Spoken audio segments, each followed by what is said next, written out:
ka na ika'y mawiwili. So mga par, halos walang humpay nga po matinding batikos at pangungutya ang tinatanggap ng WBA Lightweight Champion Gervonta Tank Davis matapos ang controversial na draw nito mga idol sa naging laban niya kontra kay Lamont Roach. At lahat na siguro mga idol sa bumatikos kay Tank Davis. Para sa atin mga idol, ang dating kampiyon at batikang experts na siguro na si Paulie Malignaggi ang may pinakamasakit na sinabi kay Tank Davis kung saan mga idol matapos may expose si Davis Boy sa naging laban nito kay Roach. Ayon kay Malignaggi mga idol, pinatunayan daw mga idol na Davis sa lahat na isa itong overrated na fighter. Ginawalan daw mga idol si Davis na maging malakas at maging superstar ng kanyang mga promoter. Kumbaga maganda lamang ang pag-build up sa kanya para maging malakas at mabenta ito sa mata ng mga boxing fans. Pero ang totoo daw mga idol, hindi daw kabilang si Tank Davis sa mga elite na fighter sa boxing sports. Mantakin nyo daw kasi mga idol, pinahirapan daw siya ng boxer na kinikilala na isang average na fighter lamang. Hindi lang daw basta pinahirapan siya mga idol, literal talaga ito tinalo. Malalaman daw natin mga idol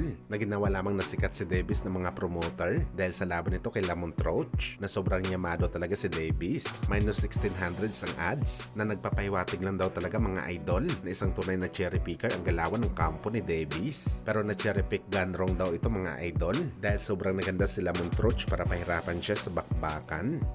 Dagdag pa sa real talk ni Malignaggi mga idol, inungkat nito ang sinabi ni Tank Davis dati na 28 anyos pa lang daw siya mga idol, kagaya na siya ni Manny Pacquiao, isang legend ng boxing sports. Ano yan ni Malignaggi mga boss? Wala daw may kumontra sa sinabi dati ni Tank Davis dahil tuloy-tuloy ang kanyang impressive na panalo sa bakbakan. Pero dahil sa nangyari sa laban nito kay Lamont Roach, hindi na daw talaga mahihiya si Malignaggi mga idol na sabihin na panaginip lang daw ang sinabi ni Tank Davis sa dahilan na 31 anyos na ito, ni isang Hall of Famer na boxer, wala pa itong kinalaban. Puro daw mga cherry picker ang kalaban nito mga boss. Malayo daw ito kay Manny Pacquiao na naging standout sa bakbakan kontra sa mga legend ng Mexico, kagaya na lang ni Marquez, Morales at Barrera. Ni minsan daw mga idol hindi na-expose si Pacman sa rason na malakas ang kanyang kinakalaban, pero si Tank Davis daw mga idol, kay Lamont Roach pa lang daw lumabas na ang baho nito sa bakbakan na kaya pala talunin si Davis Boy ng isang boxer na kagaya ni Roach. At natatawa si Malignaggi mga idol na pinag-uusapan pa ngayon ni Tank Davis ang kanyang posibleng retirement sa bakbakan kahit weak pa ang resume nito sa sports ng suntukan.